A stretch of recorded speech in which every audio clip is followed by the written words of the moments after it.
I've always been someone who tries to see the best in people, maybe to a fault. What happened during a 16-hour bus ride to Austin, Texas in March 2022 taught me that sometimes your gut instincts are trying to save your life, and you should never ignore them. I was 28 at the time, working as a marketing coordinator in Sacramento, and I'd booked a Greyhound ticket to Austin for my college roommate's wedding. The ticket was cheap, and I figured I could sleep on the overnight portion and arrive refreshed. I had no idea I was about to spend the most terrifying night of my life sitting next to someone who seemed determined to convince me we were all going to die. Her name was Patricia Holloway, and she appeared to be in her early 50s with graying brown hair pulled back in a tight bun. She wore thick glasses and carried a worn leather purse that she clutched against her chest like it contained something precious. When she first sat down next to me at the Sacramento station, she seemed harmless enough. Just another passenger making the long journey south. The first few hours were normal. We made small talk about the weather, our destinations, typical bus conversation. Patricia mentioned she was visiting her sister in Houston and hadn't seen her in over 2 years. She seemed nervous about the trip, constantly checking her phone and looking out the window. I figured she was just an anxious traveler. But as we pulled out of Fresno around 6 p.m., Patricia's demeanor completely changed. "You know," she whispered, leaning close enough that I could smell her stale coffee breath. "I had a dream about this exact bus route 3 nights ago. We were somewhere in the desert, and there was an accident. A terrible accident." I laughed it off, making some comment about how bus travel can make anyone nervous. But Patricia wasn't laughing. Her eyes behind those thick glasses were completely serious. Almost wild. "No, you don't understand," she continued, her voice dropping even lower. "It wasn't just a dream. It was a premonition. My grandmother had the gift, and she passed it down to me. I see things before they happen, especially accidents. And what I saw..." She shuddered dramatically. "Metal twisted everywhere. People screaming. The smell of gasoline and something else. Something worse." A chill ran down my spine despite myself. I've never been particularly superstitious, but there was something about the way she described it, the specific details, that made my stomach tighten. The rational part of my brain told me this woman was probably just lonely or anxious, looking for attention. But another part of me, the part that still checked under the bed for monsters sometimes, started paying attention. As we rolled through the Central Valley, Patricia continued her predictions. She'd point out other passengers and whisper about their fates. "The elderly man 3 rows up? He won't make it past Bakersfield. I can see the darkness around him. The young mother with the toddler? That baby's crying because it senses what's coming. Why are you telling me this?" I finally asked, my voice shakier than I wanted it to be. Patricia turned to look at me directly, and I noticed her pupils were dilated despite the dim bus lighting. "Because you're different. You can feel it too, can't you? The wrongness? That's why you keep looking toward the front of the bus, checking the driver." She was right. I had been doing exactly that, though I hadn't realized it until she pointed it out. Our driver was a middle-aged man named Carlos according to his nameplate, and he'd seemed competent enough when we started. But now I found myself watching him, noticing when he rubbed his eyes or shifted in his seat. "Carlos is tired," Patricia whispered.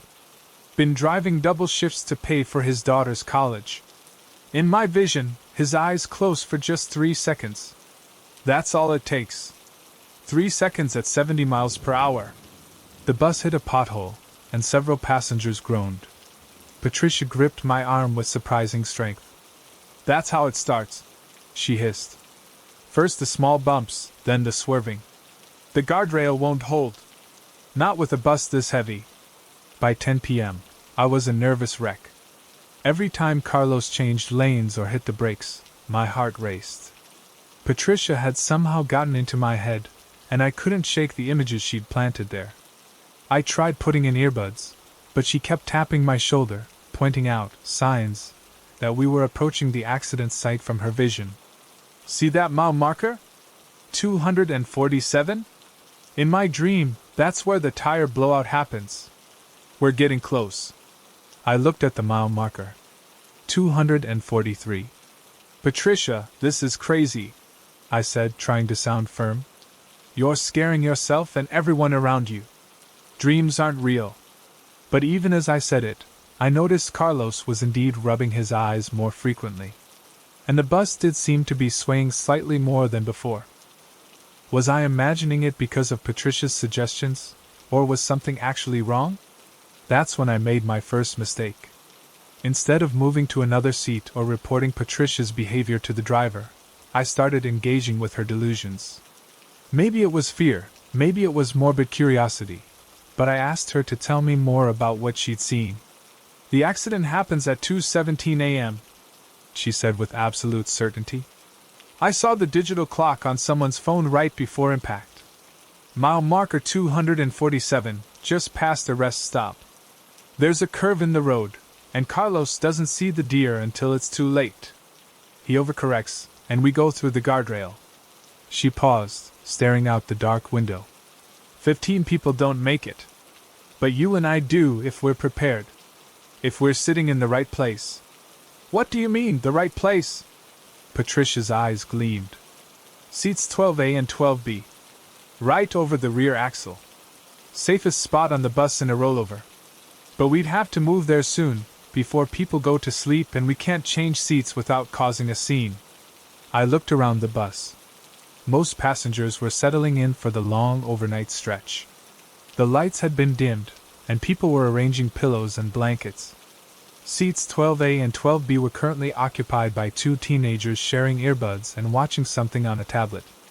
Patricia, I'm not moving seats because of a dream you had. She studied my face in the dim light. What if I'm right? What if you could prevent your own death just by moving a few rows back? Wouldn't the embarrassment be worth staying alive? That question haunted me for the next hour. What if she was right? It seemed impossible, but stranger things had happened. And if there really was going to be an accident at 2:17 a.m., I'd know she was telling the truth in less than 4 hours. At 11:45 p.m., Patricia excused herself to use the restroom. While she was gone, I tried to clear my head and think rationally. This woman was obviously disturbed, possibly delusional. Her predictions were probably just anxiety-induced fantasies. The smart thing would be to ask the driver to move me to a different seat, away from Patricia. But when she came back, she was carrying something that made my blood run cold. I found this on the floor by the emergency exit, she whispered, holding up a small piece of twisted metal. It's from the wheel well. The bolts are already loose. This bus isn't safe. In the dim light, I couldn't tell if the metal piece was actually from our bus or just random debris she'd picked up. But it looked real, and it looked like it could have come from somewhere important. We need to tell the driver, I said. No! Patricia grabbed my wrist. If we cause a panic now, people will rush toward the front. That's worse than staying put. The safest thing is to quietly move to seats 12A and 12B and wait it out. I looked at my phone. 11:52 p.m. According to Patricia's vision, we had less than 2.5 hours before the accident. My rational mind was screaming that this was all nonsense, but my survival instincts were telling me to listen to her. The teenagers in seats 12A and 12B had fallen asleep. It would be easy to wake them and ask to switch seats. I could make up some excuse about wanting to be closer to the bathroom or having motion sickness in my current spot. But if I did that, I'd be giving in to Patricia's delusion. I'd be admitting that I believed her impossible story about prophetic dreams and precise accident times. On the other hand, if she was right and I did nothing, I could be dead in a few hours. As we passed mile marker 235, 12 markers away from Patricia's predicted accident site, I had to make a choice that would determine whether I lived or died. What would you do? Have you ever had someone tell you something so impossible that you didn't want to believe it, but couldn't stop thinking about what would happen if they were right? How do you know when your gut instinct is trying to save your life versus when someone is just playing with your fears? The Texas bus incident had left me shaken, But nothing could have prepared me for what happened 3 months later when I spent the night at my grandmother's house in Woodland, California. Sometimes the people we think we know best are the ones hiding the darkest secrets. And sometimes what looks like supernatural horror has a perfectly logical explanation that's somehow even more terrifying. My grandmother, Eleanor Martinez, had lived alone in the same 2-bedroom house on Hickory Lane for 15 years, ever since my grandfather passed. She was 73, sharp as a tack, and fiercely independent. She still drove herself to the grocery store, maintained her garden, and hosted family dinners every Sunday. To everyone in our family, she was the picture of healthy aging. That's why I was so surprised when she called me on a Tuesday evening in June 2022, asking if I could spend the night at her house. She never made such a request before. "I'm having some work done on the electrical system tomorrow morning," she explained over the phone. "The contractor needs to shut off power to the whole house at 6 a.m., and I'd feel better having someone here. You know how these old houses can be." It seemed like a simple enough favor. I packed an overnight bag and drove the 45 minutes from Sacramento to Woodland, arriving at her house around 8 p.m. Grandma Eleanor greeted me at the door with her usual warm smile and a plate of homemade cookies. The house looked exactly as it always had, family photos covering every surface, the same floral wallpaper she'd had since the 1980s, and that distinctive smell of lavender potpourri and furniture polish. Everything felt normal and comforting. We spent the evening watching her favorite game shows and talking about family news. Around 10 p.m., she mentioned feeling tired and suggested we both get some rest since the electrical work would start early. "You can take the guest room, mijo," she said, using the Spanish endearment she'd called me since childhood. "I put fresh sheets on the bed this afternoon. Sleep well." The guest room was small but cozy, with a twin bed positioned against the wall and a window that looked out onto her backyard. I could see the outline of her prized rose bushes in the moonlight. Everything seemed perfectly peaceful as I settled in for the night. I fell asleep easily around 11 p.m., exhausted from a long day at work. But something woke me up around 2:30 a.m. At first, I wasn't sure what it was, maybe a sound from outside, or the house settling. I lay there for a moment, listening to the quiet night sounds. That's when I noticed a faint light coming from under my bedroom door.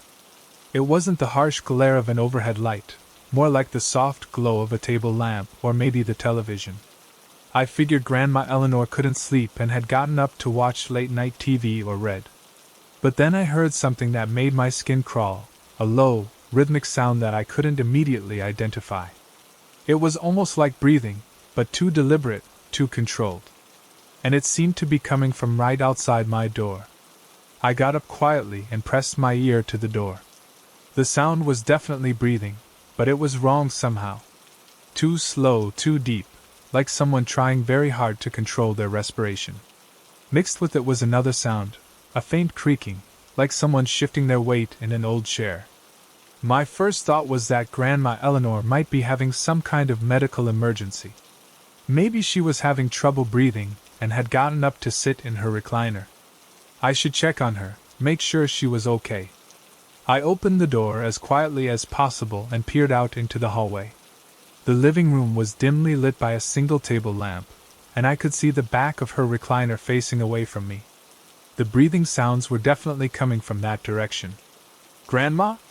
I whispered softly. "Are you okay?" No response. Just that same controlled breathing and the occasional creak of the chair. I stepped into the hallway, my bare feet silent on the hardwood floor. As I got closer to the living room, I could see more clearly.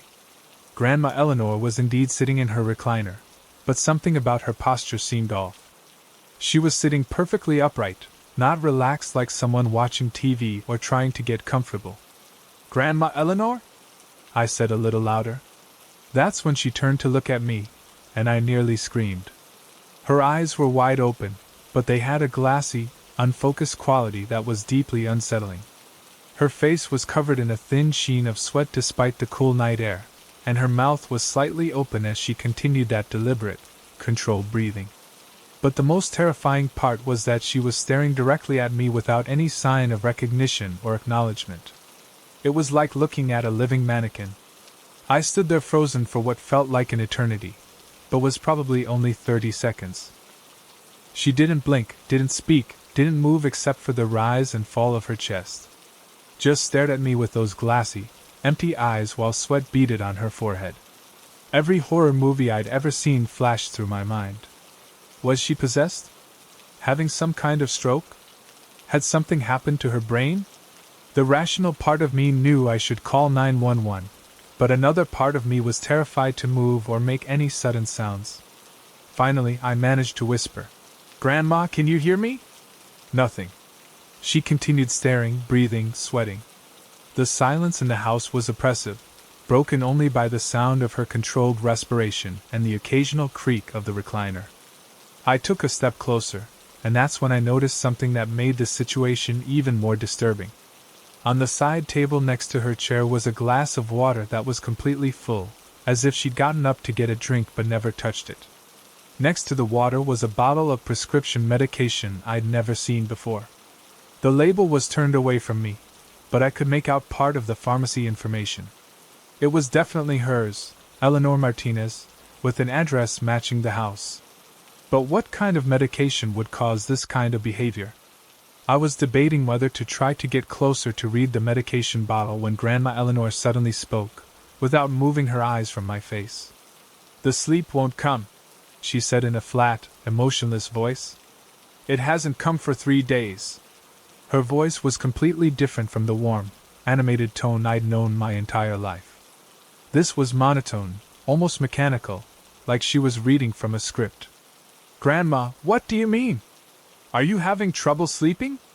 3 days, she repeated. "The doctor says the pills will help, but they don't work. Nothing works. So I sit here and wait for the sleep to come." My heart was racing. 3 days without sleep? That could explain the sweating, the disorientation, maybe even the strange staring. But why hadn't she mentioned having insomnia when she called me? And why did her eyes look so wrong? "Maybe you should try lying down in your bed," I suggested gently. "Sometimes changing positions helps." She shook her head slowly, never breaking eye contact. "No. The bed is for sleeping. I can't sleep. So I sit here and practice." "Practice what?"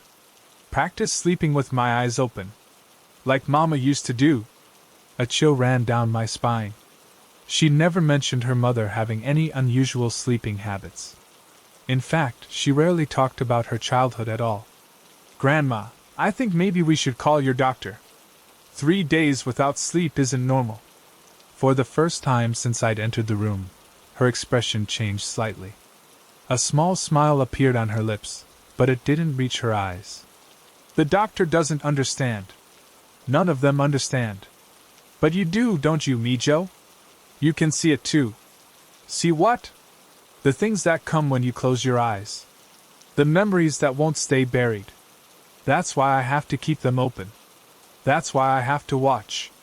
She gestured toward the window that looked out onto her backyard, though from her angle in the chair, she couldn't actually see outside. "They're out there, you know, waiting for me to close my eyes so they can come inside. But as long as I keep watching, as long as I stay awake, they can't get in." I realized I was dealing with something far more serious than simple insomnia. Sleep deprivation could cause hallucinations, paranoia, and complete breaks from reality. After 3 days without sleep, Grandma Eleanor was probably experiencing some form of psychosis. But knowing that didn't make the situation any less terrifying. She was still staring at me with those glassy, unblinking eyes, still sweating profusely, still breathing in that controlled, deliberate way. And now she was talking about things waiting outside to get her. "Grandma, there's nothing outside. You're safe in your house. But I think you need medical attention. Can I call someone for you?" She laughed then, a sound that was somehow worse than the staring. It was a dry, brittle sound, like old paper crackling. "Medical attention. Yes, that's what they all say. Take the pills, Eleanor. Get some rest, Eleanor. But they don't know what I know. They don't know what happens when the Martinez women close their eyes." She leaned forward slightly in her chair, and I could see that her nightgown was soaked with sweat. My mother could sleep with her eyes open. Did you know that? It's a gift that runs in our family. The women, anyway. We see things others can't see. We know things others don't know. And we learn to protect ourselves. I thought about Patricia on the bus, with her claims about prophetic dreams and special abilities. Was this some kind of family trait I'd never heard about? Or was this just what severe sleep deprivation looked like? What kind of things do you see, Grandma? Her smile widened, becoming almost grotesque in the dim light. I see you, Mijo. Standing there in your blue pajamas, trying to decide if your grandmother has lost her mind. I see you wondering if you should call 911 or if you should just go back to your room and pretend this never happened. I looked down at my pajamas. They were indeed blue, but that was hardly supernatural knowledge. She could clearly see me standing there. I also see what happens if you make the wrong choice, she continued. I see the consequences of breaking the pattern, of interrupting the watching. Some things are more dangerous than they appear, and some help isn't really help at all. The way she said it made my blood run cold. Was she threatening me? Warning me? Or was this just more sleep deprivation-induced paranoia? I stood there for another few minutes, watching her watch me, trying to decide what to do. Call 911? Call another family member? Try to convince her to take her medication? That's when I realized something that changed everything about the situation. Something that made me question whether I understood anything about my grandmother at all. The medication bottle on her side table? It wasn't for insomnia. I could now see the label clearly, and it was for a condition I'd never known she had. A condition that put everything she'd said in a completely different context, and made me realize that what I thought was mental illness might actually be something far more deliberate and terrifying. What would you do if you discovered that someone you'd known your entire life had been hiding a serious medical condition from your family? Have you ever had a sleepless night where you started seeing or hearing things that might not have been real? How well do you think you really know your grandparents' medical history? After what happened at my grandmother's house that terrifying night in Woodland, I thought I'd experienced the worst that human behavior could offer. I was wrong. 3 weeks later, I found myself trapped underground in San Francisco's BART system with someone whose intentions were far more sinister than sleep-deprived delusions, and whose behavior made me realize that sometimes the most dangerous predators are the ones who know exactly how to use isolation as a weapon. It was July 15, 2022, a Friday night, and I'd stayed late at our company's downtown San Francisco office to finish a presentation that was due Monday morning. As a marketing coordinator for a tech startup called North Point Solutions, I often worked late, but usually I managed my time better and caught the earlier trains home to my apartment in Berkeley. That night, distracted by everything that had happened with Grandma Eleanor and still processing the family secrets I'd discovered, I lost track of time completely. When I finally looked up from my laptop, it was 11:47 p.m. The BART system stops running at midnight on weekdays, which meant I had exactly 13 minutes to get from our office on Market Street to the Montgomery station and catch the last Richmond-bound train. Missing it would mean an expensive Uber ride or sleeping on the office couch until morning service resumed. I grabbed my laptop bag and sprinted the 4 blocks to Montgomery station, my dress shoes echoing off the empty sidewalks. Downtown San Francisco after 11 p.m. on a weeknight is a different world. Most of the business crowd has long since departed, leaving behind a mixture of service workers heading home from late shifts, partygoers, and the usual collection of people who call the streets home. I made it to the platform with 3 minutes to spare, breathing heavily and checking my phone for the exact arrival time. The electronic display showed 11:58 p.m. for the Richmond train, which would get me to North Berkeley Station by 12:26 a.m. From there, it was a 10-minute walk to my apartment on Cedar Street. The platform was nearly empty except for a few other late commuters scattered along its length. Most people were absorbed in their phones or looking tired after long days. I positioned myself near where I estimated the front car would stop, preferring to sit closer to the train operator for the late-night ride. When the train arrived at 11:58 exactly, I was surprised to see how empty it was. The car I entered had only one other passenger, a man sitting in the back corner, partially hidden in the shadows between the fluorescent lights. He appeared to be middle-aged, wearing a dark jacket and jeans, with a baseball cap pulled low over his face. He was sitting perfectly still, hands folded in his lap, staring directly at me as I found a seat near the front. I chose a seat about halfway up the car, close enough to the operator's compartment to feel secure, but far enough from the stranger to maintain comfortable distance. The train pulled away from Montgomery Station at exactly midnight, beginning the 28-minute journey through the underwater tunnel and up into the East Bay. For the first few minutes, everything seemed normal. The train moved smoothly through the tunnel, the familiar rhythmic clacking of wheels on rails providing a steady background noise. I pulled out my phone to check messages and maybe scroll through social media to decompress from the long workday. But I could feel eyes on me. Every time I glanced up from my phone, the man in the back corner was staring directly at me. Not looking in my general direction, not occasionally glancing over, actively staring with an intensity that made my skin crawl. When our eyes met, he didn't look away or seem embarrassed to be caught staring. He just continued watching me with an expression I couldn't read in the dim lighting. At first, I tried to rationalize it. Maybe he was just tired and zoning out in my direction. Maybe he was having his own mental health episode, like my grandmother had experienced.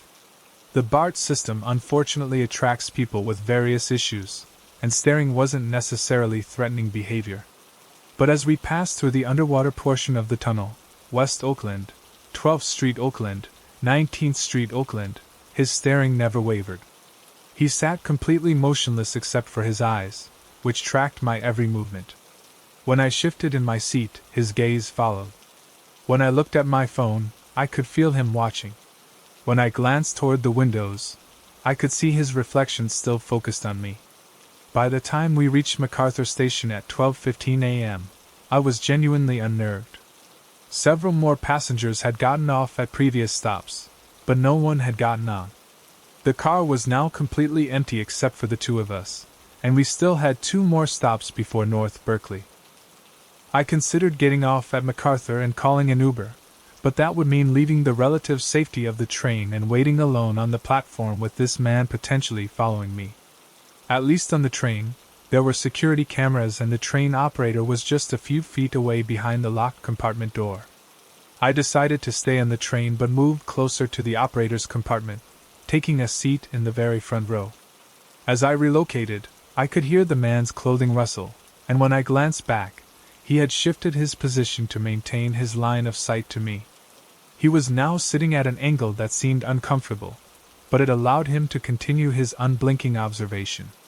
The train pulled into Ashby Station at 12:19 a.m. A few late commuters got off, but again, no one boarded our car. The platform was well lit, and I could see BART police officers patrolling, which gave me some comfort. But as we pulled away from the station, heading toward North Berkeley, I realized I would soon be alone on a dark platform with this stranger potentially following me. I pulled out my phone and sent a quick text to my roommate Marcus. On late BART train. Weird guy staring at me. If you don't hear from me by 12:45, call police. I kept the screen brightness low so the man couldn't see what I was typing, but I made sure the message went through. That's when something happened that escalated my fear to pure terror. My phone battery died.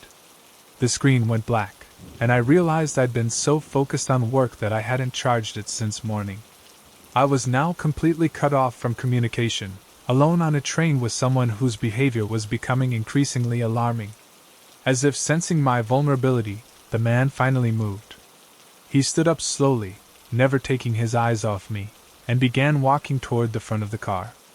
His movements were deliberate and predatory, like he'd been waiting for exactly this moment.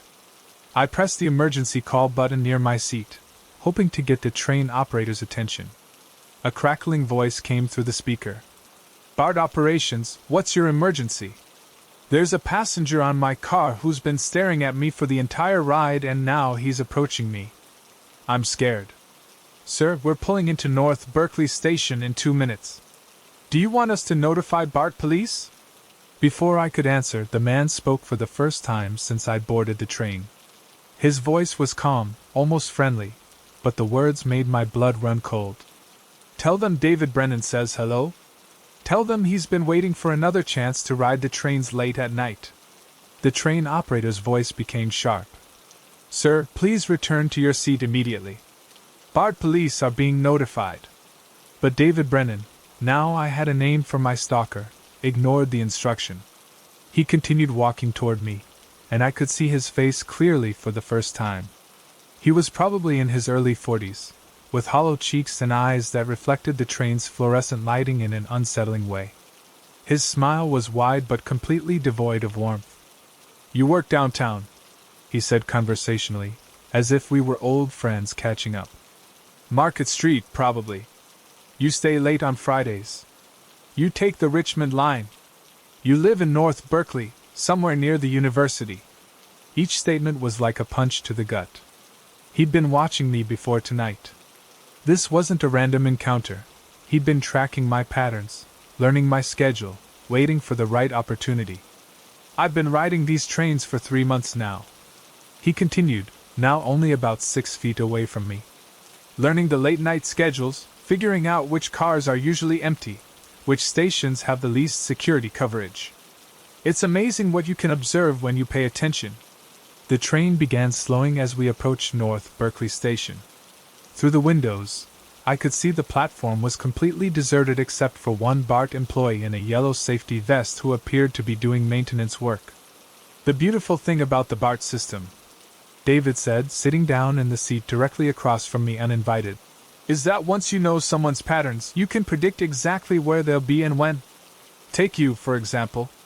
Every Friday night for the past 6 weeks, you've caught either the 11:58 or the 12:13 train. Usually you sit in the front section. Usually you get off at North Berkeley." I was trapped. The train was slowing down, but getting off meant potentially being followed to my apartment. Staying on meant continuing this nightmare ride with someone who had clearly been stalking me for over a month. "How do you know where I work?" I managed to ask, my voice barely steady. His smile widened. "North Point Solutions. 3rd floor of the Meridian building. You usually leave between 6 and 7 p.m., but occasionally you work late. Like tonight. Your laptop bag has your company logo on it." I looked down at my bag, and sure enough, there was the small North Point Solutions emblem that I'd never paid much attention to. He was right. It would be visible to anyone who took the time to observe. "I know you live on Cedar Street," he continued. "Probably between Euclid and McGee, based on the direction you walk when you leave the station. I know you have a roommate because I've seen you talking on the phone about splitting utility bills. I know you drive a 2018 Honda Civic Silver, because it's usually parked in the same spot on Tuesday and Wednesday mornings when you work from home." The train came to a complete stop at North Berkeley Station. The doors opened with their familiar hiss, and the recorded announcement played. "North Berkeley. This is North Berkeley Station." I had to make a decision in the next 30 seconds before the doors closed. Get off and risk being followed home, or stay on the train and continue this terrifying conversation with someone who clearly had dangerous intentions. "The choice is yours," David said, as if reading my thoughts. "But just so you know, I already know where you live. I've been to your building. I know which apartment is yours. The only question is whether we finish this conversation tonight, or whether I visit you at home later." The BART employee in the yellow vest appeared outside our car, tapping on the window and making a questioning gesture. The train operator's voice came over the intercom. "Passengers, please exit the train if this is your destination. Doors will be closing in 15 seconds.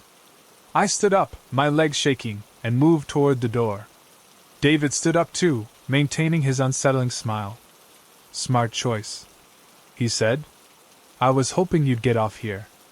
As I stepped onto the platform, David followed close behind me. The BART employee approached us immediately. "You folks okay? We got a call about some kind of disturbance on this car." "Everything's fine," David said before I could speak. "Just two friends having a conversation about mutual interests." But the bar employee wasn't buying it. He looked at me directly. "Sir, is everything okay? Do you need assistance?" I opened my mouth to say yes, to explain that this man had been stalking me, to ask for help.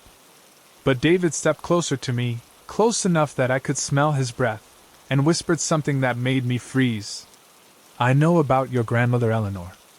I know about her episodes. I know about what she did to Mrs. Chin. Interesting family history you have there." My blood turned to ice. There was no way this stranger could know about my grandmother's condition or the incident with her neighbor unless he'd been investigating my family extensively. This wasn't just random stalking. This was something much more calculated and dangerous. The bar employee was still waiting for my answer, but I found myself paralyzed by the implications of what David had just revealed. How much did he know about my family? How long had he been researching my life? What did he want from me? "We're fine," I heard myself saying, my voice sounding distant and mechanical. "Thank you for checking." The bar employee looked uncertain but nodded and walked back toward the station building. The train pulled away, leaving David and me alone on the empty platform at 12:26 a.m. "Good choice," David said. "Now, let's take a walk and discuss your family's fascinating medical history. I have so many questions about hereditary conditions and their effects on decision-making under stress." As we walked up the station stairs toward the street level, I realized I was in far more danger than I'd initially understood. This wasn't just a random predator who'd spotted an easy target on a late train. This was someone who had been systematically researching my life, my family, my vulnerabilities, and had chosen tonight to make his move. The question was, what did he ultimately want from me? And how was I going to survive long enough to find out? Have you ever felt like someone was watching you, learning your patterns, maybe following you? How well do you think you know who's paying attention to your daily routines? What would you do if you discovered that a stranger knew intimate details about your family that you'd never shared with anyone? After the terrifying encounter with David Brennan on the BART train, I thought I'd learned to recognize real danger when I saw it. But sometimes the most dangerous people are the ones who used to love you, who know your weaknesses, your fears, your secrets, and who refuse to accept that the relationship is over. What happened during a seemingly innocent sleepover at my friend's house in Richmond, California, made me realize that obsession can be far more frightening than random violence, especially when it comes from someone who once shared your bed. This was August 23, 2022, about 5 weeks after the BART incident. I was still jumpy, still looking over my shoulder, still checking for familiar faces in crowds. My roommate Marcus had suggested I take a break from my usual routines, maybe spend some time with friends outside of Berkeley. "You need to get out of your head," he'd said. "Go have a normal night with normal people doing normal things."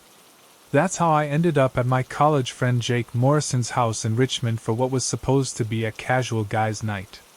Jake worked as a software engineer for a cybersecurity company called CyberShield Tech, and he'd recently bought a small 2-bedroom house on Sycamore Drive in a quiet residential neighborhood. He'd invited me and our mutual friend Tom Nakamura over for pizza, video games, and maybe a few beers, exactly the kind of low-key evening I needed.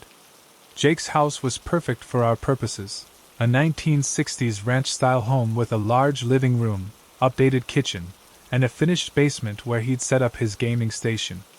The neighborhood was family-friendly and safe, with well-maintained lawns and the kind of suburban tranquility I'd been craving since my recent string of disturbing experiences.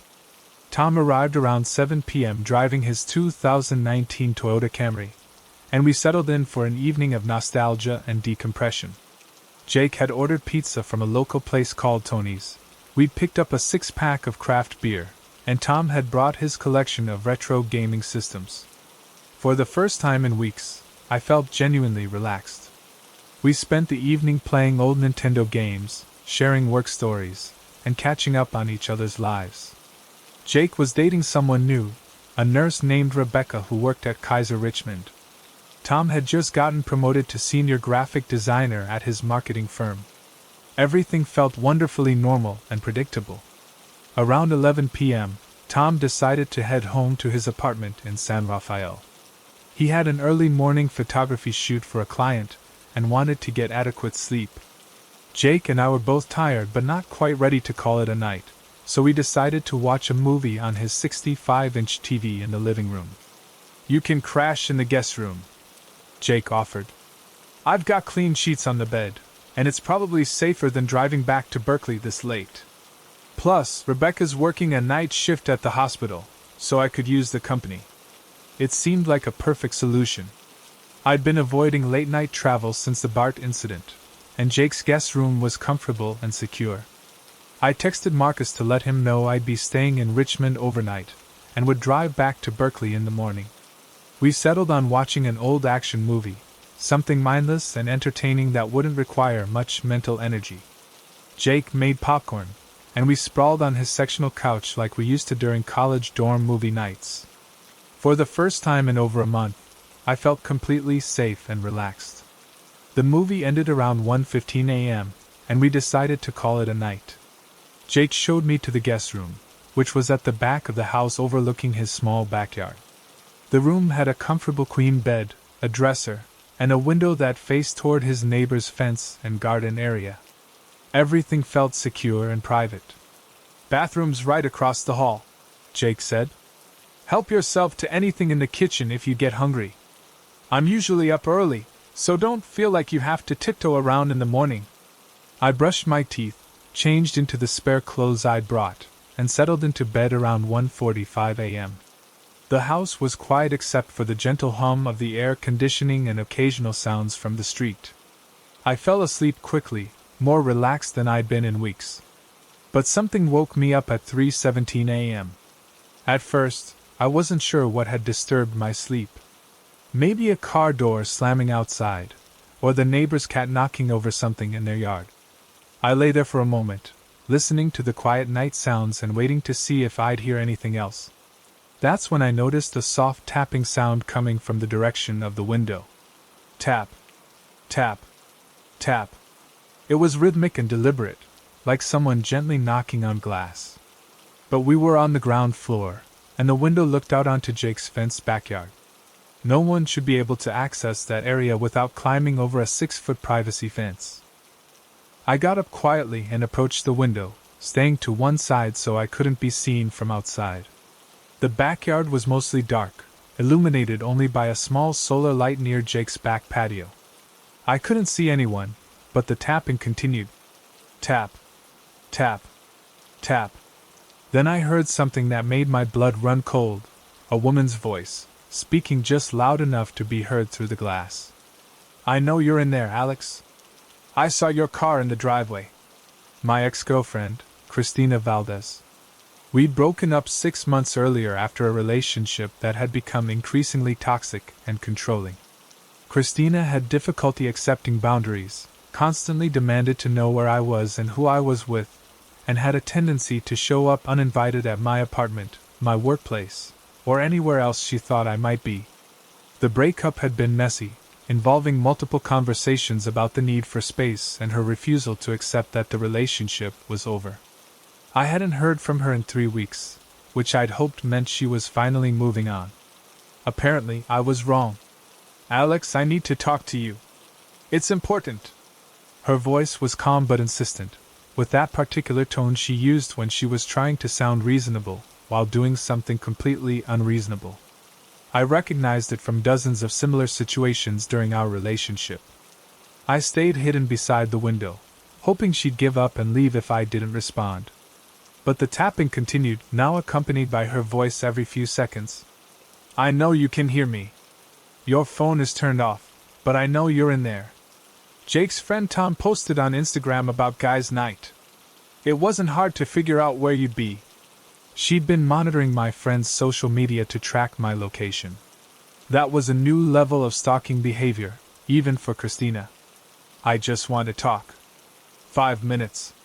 Then I'll leave, I promise." I'd heard that promise before. Christina's 5 minutes conversations had a tendency to last for hours and end with tears, accusations, and demands for reconciliation. There was no way I was opening that window. But then she said something that changed the entire situation. I know about your grandmother, Alex. About what really happened that night you stayed at her house. I know about the medication she was hiding from your family. My stomach dropped. I'd never told Christina about my grandmother's condition or the incident with Mrs. Chen. I'd never told anyone outside my immediate family about Eleanor's psychiatric medications or her history of violent episodes. How could Christina possibly know those details? I also know about the man on the BART train. David Brennan. Interesting guy, Alex. He had a lot to say about you when I contacted him. The world seemed to tilt sideways. Christina had somehow tracked down David Brennan and spoken with him? The stranger who'd been stalking me for months had made contact with my obsessive ex-girlfriend? This was far worse than I'd imagined. I heard footsteps moving around the perimeter of the house, and I realized Christina was circling the building, looking for other ways to get my attention or possibly trying to find an unlocked door or window. I needed to wake up Jake. This was no longer just an annoying visit from an ex-girlfriend. This was a serious security situation involving someone who had clearly been coordinating with my previous stalker. I crept quietly out of the guest room and down the hallway to Jake's bedroom. His door was slightly ajar, and I could hear him breathing deeply in sleep. I tapped gently on the doorframe. Jake! Jake, wake up! We have a problem. He stirred immediately, instantly alert in the way that people who live alone learn to be. What's wrong? My ex-girlfriend is outside your house. She's been tapping on windows and calling my name. She somehow knows details about personal things I never told her. I think she might be working with that guy who was stalking me on BART. Jake sat up, fully awake now. Are you serious?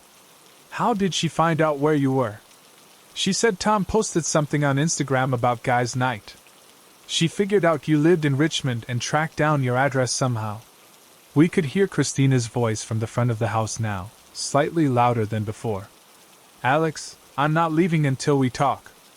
I have information you need to hear. About David. About your family. About things you don't know yet.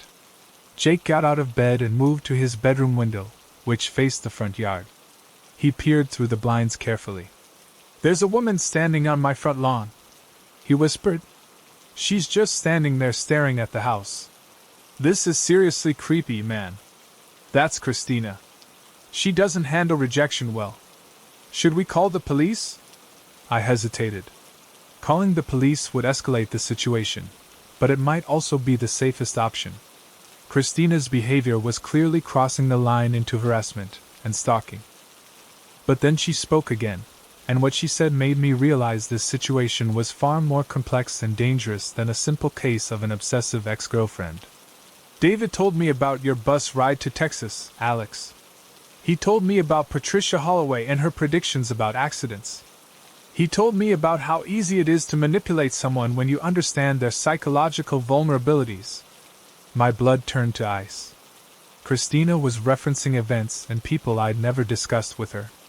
The bus trip to Austin, Patricia's bizarre behavior, even her name, these were details I'd only shared with my roommate Marcus and my therapist.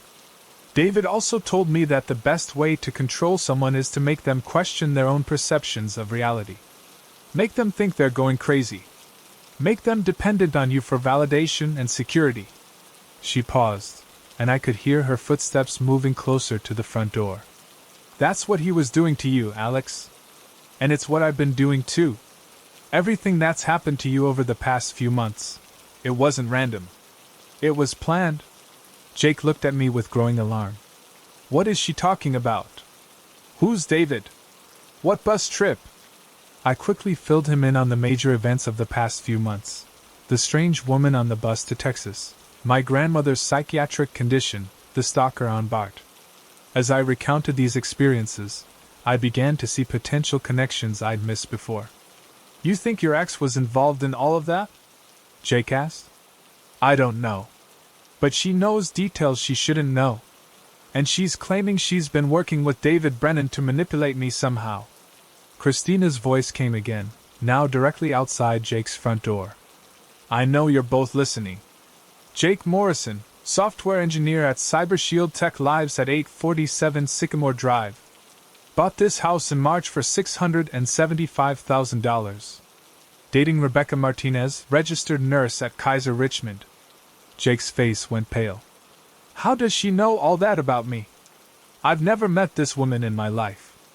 David is very good at research, Christina continued. He's been tracking Alex's friends, his family, his routines, his vulnerabilities. And I've been helping him. We've been building a complete psychological profile. The front door handle rattled, and we realized Christina was testing to see if it was locked. The thing is, she said, her voice taking on a different tone, colder, more calculated. David and I had a disagreement about the end goal of this project. He wanted to just scare Alex, maybe rob him, use the information for identity theft. Basic criminal stuff. The door handle rattled again, more insistently. But I had bigger plans. I wanted Alex back. I wanted him so scared, so dependent, so questioning his own sanity that he'd turn to the one person who understood what he was going through. Me. His loving, supportive ex-girlfriend who just wanted to help him through his trauma. Jake grabbed his phone and started dialing 911. But Christina seemed to anticipate this. I wouldn't call the police just yet, Jake. You see, I know about your company's recent security breach. The one that exposed client data and credit card information. The one that CyberShield Tech covered up instead of reporting to authorities. Very interesting how you personally downloaded and stored some of that compromised data on your personal laptop. Jake's hand froze over his phone. That's impossible. How could she know about that? David's not just good at stalking individuals. Christina's voice continued. He's also an excellent hacker. Breaking into corporate systems, accessing personal computers, gathering compromising information about anyone connected to his targets. It's amazing what people store on their devices these days.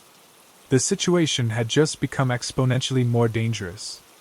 Christina and David weren't just stalking me, they were gathering blackmail material on my friends and family, building leverage to control multiple people in my social network.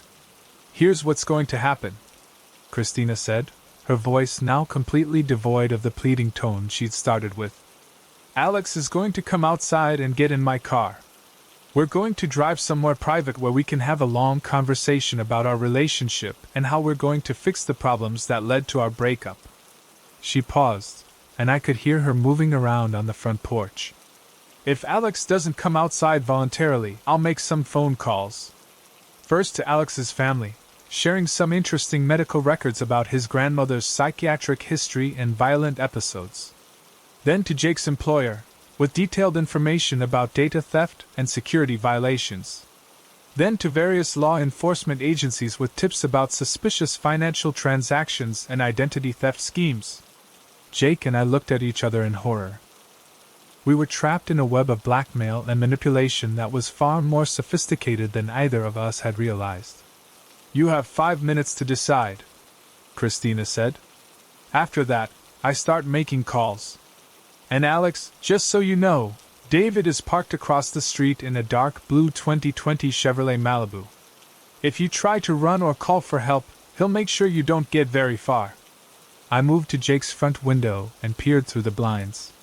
Sure enough, there was a sedan parked across the street with someone sitting in the driver's seat. Even in the dim streetlight, I could make out the silhouette of a person watching the house. This is insane, Jake whispered. They can't just blackmail us into compliance. There has to be some way to fight back. But as I stood there, trapped in my friend's house with my obsessive ex-girlfriend on the front lawn and my Bart stalker watching from across the street, I realized how completely they'd outmaneuvered me. They had information on my family, my friends, my medical history, and apparently compromising data about Jake's professional life. They'd been building this trap for months, and now they were ready to spring it. The question was, what did they ultimately want from me? And was there any way to escape without destroying the lives of everyone I cared about? 4 minutes, Alex, Christina called out. Tick-tock. Have you ever had an ex who wouldn't accept that the relationship was over? How far would you go to protect your friends from blackmail schemes targeting you? What would you do if you discovered that multiple people had been coordinating to manipulate and control your life for months?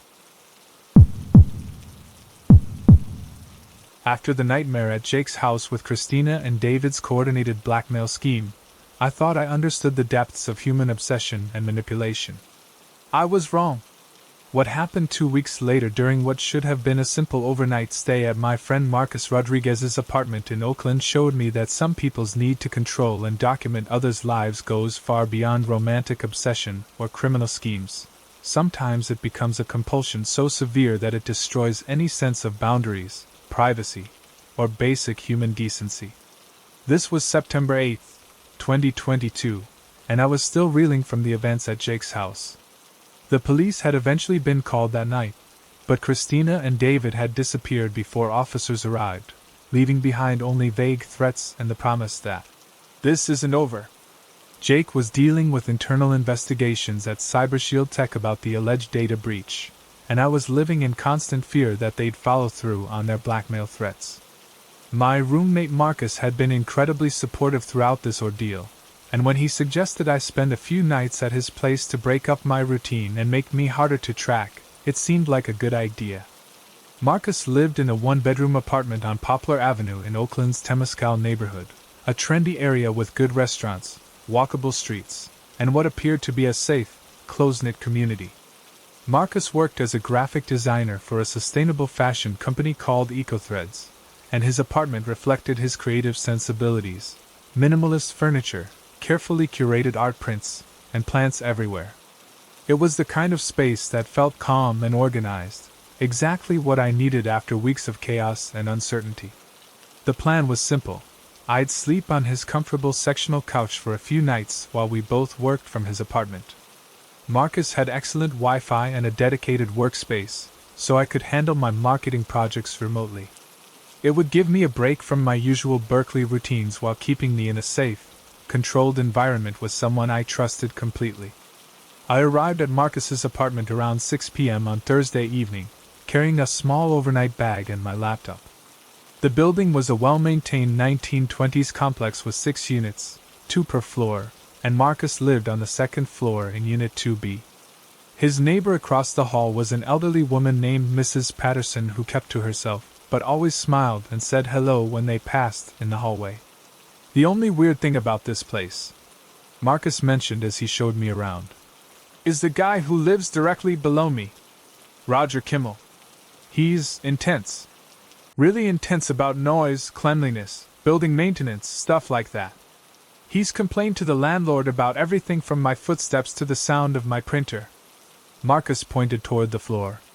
He's gotten kind of obsessive about documenting what he calls disruptive behavior from other tenants. I've seen him with cameras, recording devices, notebooks full of times and dates. The landlord thinks he's harmless but annoying. I looked down at the hardwood floor. Documenting? What do you mean? Like, he'll record the sound of people walking upstairs and measure the decibel levels. He takes photos of garbage bins to document who's not properly sorting recycling. He's filed formal complaints about visitors parking in his street spot. Typical uptight neighbor stuff, but taken to an extreme. It sounded annoying but not particularly threatening. Every apartment building has at least one overly invested tenant who takes building rules too seriously. I figured Roger Kimmel was probably just lonely and had found purpose in being the unofficial building monitor. We spent Thursday evening working on our respective projects, ordering Thai food from a local place called Bangkok Garden, and watching Netflix. Marcus's apartment felt secure and comfortable, with good locks on the door and windows that faced toward the street rather than any dark alleys or secluded areas. I slept well on his couch and woke up Friday morning feeling more rested than I had in weeks. Friday passed uneventfully. We both worked from the apartment, took a walk through the Temescal neighborhood to get coffee and lunch, and spent the evening cooking dinner together. Marcus was an excellent cook, and we made a complicated pasta dish that required several hours of preparation and cooking. It was exactly the kind of normal, domestic activity I'd been craving. Around 10 p.m., we decided to watch a movie, something light and entertaining that wouldn't require much mental energy. Marcus had a 55-inch TV mounted on the wall opposite his couch, and excellent surround sound speakers that made action movies feel cinematic. "Should we worry about the noise?" I asked, remembering his comments about Roger Kimmel's sensitivity to sound. Marcus shrugged.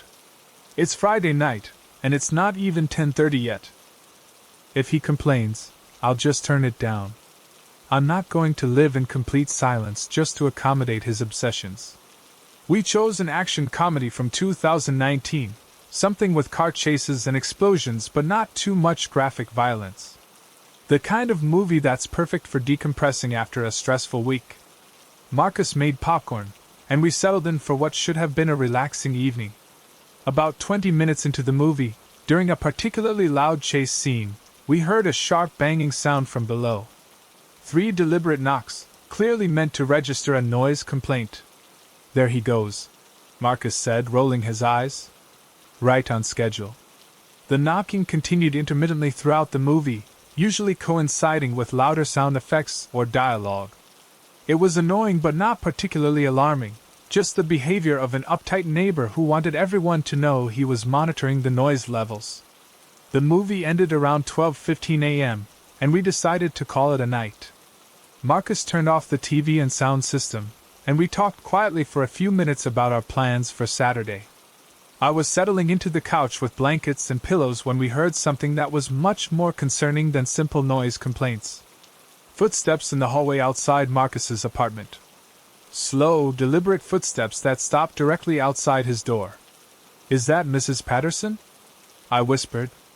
Marcus shook his head. "She goes to bed at 9 p.m. every night. Never varies."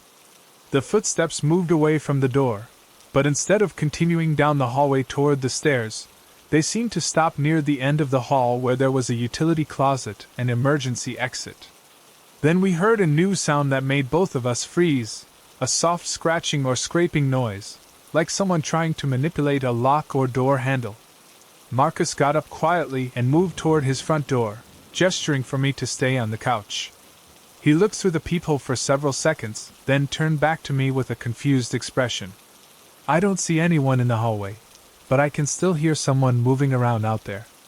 The scratching sound continued, now accompanied by what sounded like electronic beeping, possibly a camera or recording device being activated.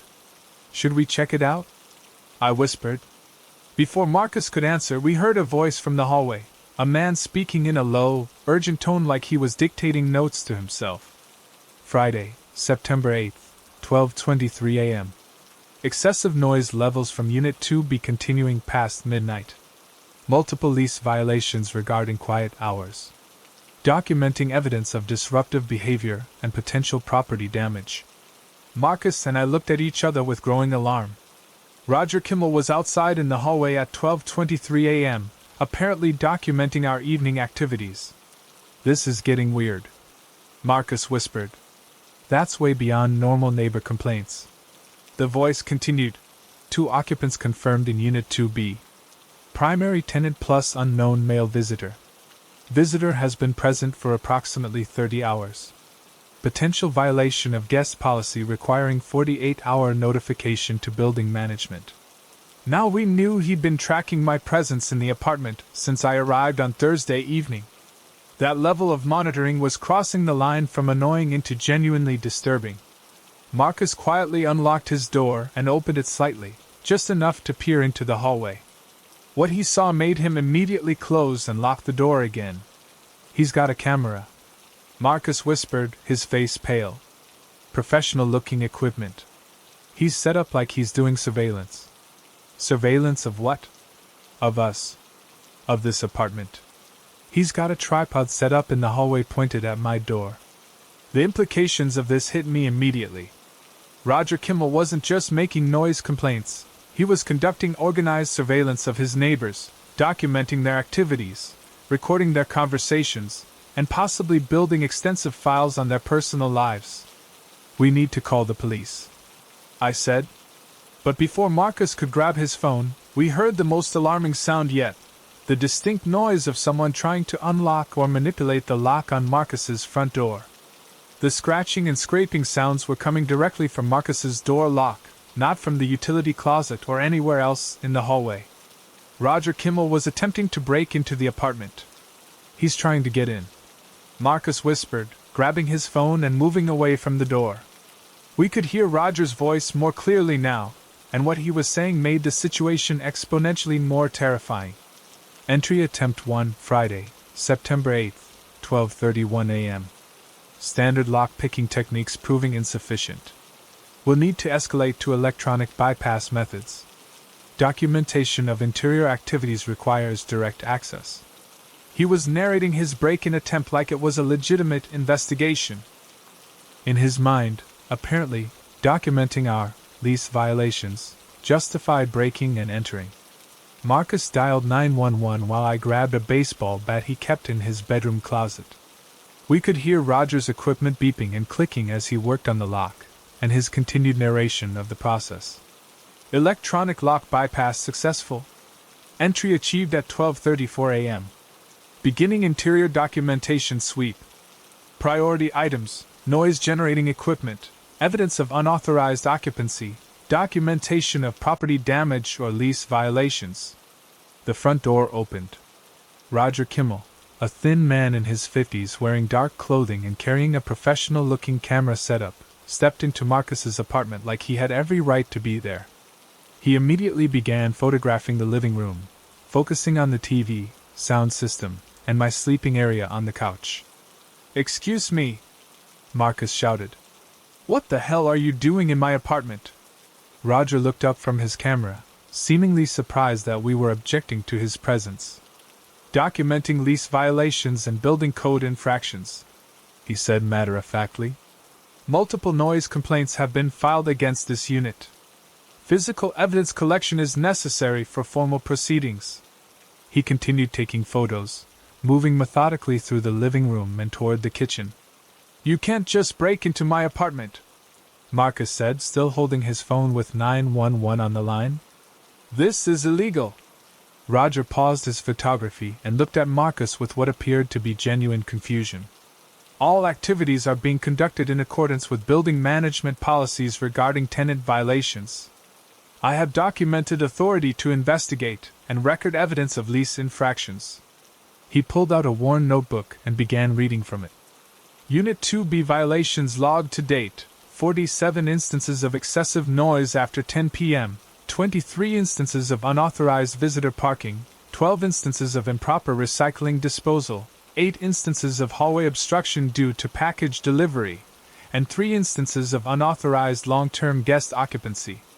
The level of detail was staggering. Roger had been documenting Marcus's activities for months, possibly since the day he moved into the apartment. "I don't have any authority to investigate anything," Marcus said. "You're just a tenant. And you definitely don't have authority to break into my apartment." Roger's expression shifted slightly, becoming more defensive. "Building management has been unresponsive to formal complaints. Documentation and evidence collection are necessary to escalate violations to appropriate authorities. City Housing Department, Health Department, Police, Fire Marshal, they all require physical evidence." The 911 operator was still on the line, and I could hear her asking Marcus for details about the break-in. But Roger seemed oblivious to the fact that police were being called. He continued his methodical documentation process, now photographing Marcus's kitchen and taking notes about everything he observed. "Evidence of food service violations," he dictated. "Multiple unwashed dishes indicating potential health code infractions. Strong cooking odors suggesting inadequate ventilation systems." He moved toward Marcus's bedroom, camera ready. "You are not going into my bedroom," Marcus said firmly. "Get out of my apartment right now, or I'm calling building security." For the first time, Roger seemed to recognize that his behavior might be problematic.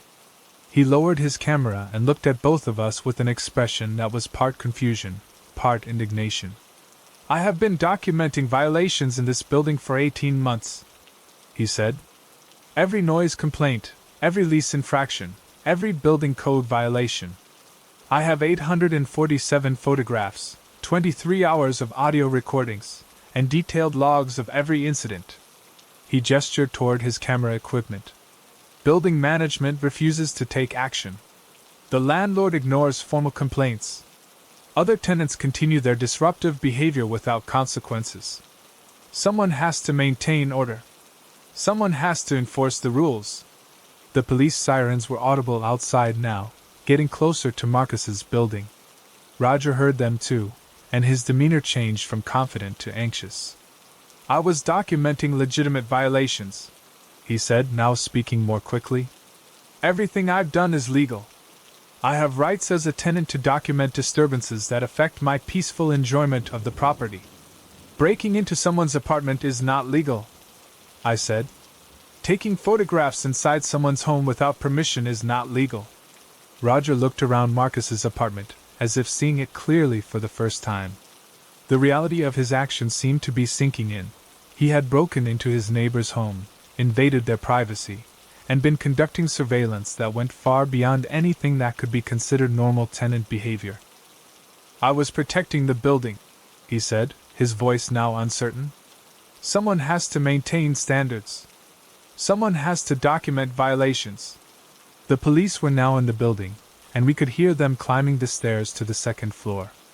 Roger began packing up his camera equipment quickly, but it was obviously too late to leave without being caught. When the officers knocked on Marcus's door, Roger was still in the apartment, surrounded by his surveillance equipment and documentation materials. What they found when they examined his apartment later that night was even more disturbing than what we'd witnessed. Roger Kimmel had converted his entire apartment into a surveillance center focused on monitoring his neighbors. He had audio recording equipment pointed at the ceiling to capture sounds from Marcus's apartment above. He had cameras positioned to monitor the hallway and document who entered and left other units. He had detailed files on every tenant in the building, including work schedules, visitor patterns, vehicle information, and personal habits. His notebooks contained thousands of entries documenting everything from the times people took showers to the brands of groceries they purchased. He had photographs of other tenants' mail, license plates, and even pictures taken through windows when people forgot to close their curtains completely. The police found evidence that Roger had been breaking into other apartments in the building to conduct his documentation sweeps. He had keys or lockpicks that worked on multiple units, and his photo files contained interior shots of at least 3 other apartments. What was most disturbing was that Roger genuinely believed his surveillance activities were justified and legal. In his mind, he was performing a valuable service by documenting lease violations and maintaining building standards. He saw himself as a responsible tenant trying to preserve order in an environment where management was failing to enforce rules. The psychological evaluation that was conducted later determined that Roger was suffering from obsessive-compulsive disorder focused on control and documentation, combined with paranoid tendencies that made him believe his neighbors were deliberately trying to disrupt his life. He had been unemployed for 3 years, after losing his job as a quality control inspector at a manufacturing company. His entire sense of purpose and identity had become wrapped up in monitoring and controlling his living environment. But the scariest part was how long he had been conducting this surveillance without anyone realizing the extent of his activities. If he hadn't escalated to breaking into Marcus's apartment that night, he might have continued his documentation project indefinitely. The other tenants in the building were horrified to learn how extensively their privacy had been violated. Mrs. Patterson, the elderly woman across the hall, discovered that Roger had been documenting her medical appointments, grocery shopping patterns, and even the times when her adult children visited. Roger was arrested and charged with multiple counts of breaking and entering, stalking, and invasion of privacy. During his psychological evaluation, he repeatedly insisted that he had been maintaining order and protecting property values through his surveillance activities. The experience left Marcus and me both deeply shaken about the invisible ways our privacy can be violated by people we see every day but don't really know. How many other Roger Kimmels are living in apartment buildings, office complexes, or neighborhoods, quietly documenting their neighbors' lives and convincing themselves that their surveillance is justified? Have you ever felt like someone was watching you a little too closely in your building or neighborhood? How well do you think you know your neighbors, and what they might be doing when you're not around? What would you do if you discovered that someone had been secretly documenting your daily activities for months or years? Thanks so much for watching. I can't express enough how much your support means. The likes, the comments, it all really helps the channel grow. If you enjoyed the video, make sure to hit that like button and share your thoughts in the comments below. I always take the time to read them. And don't forget to subscribe so you never miss out on any new videos. See you next time.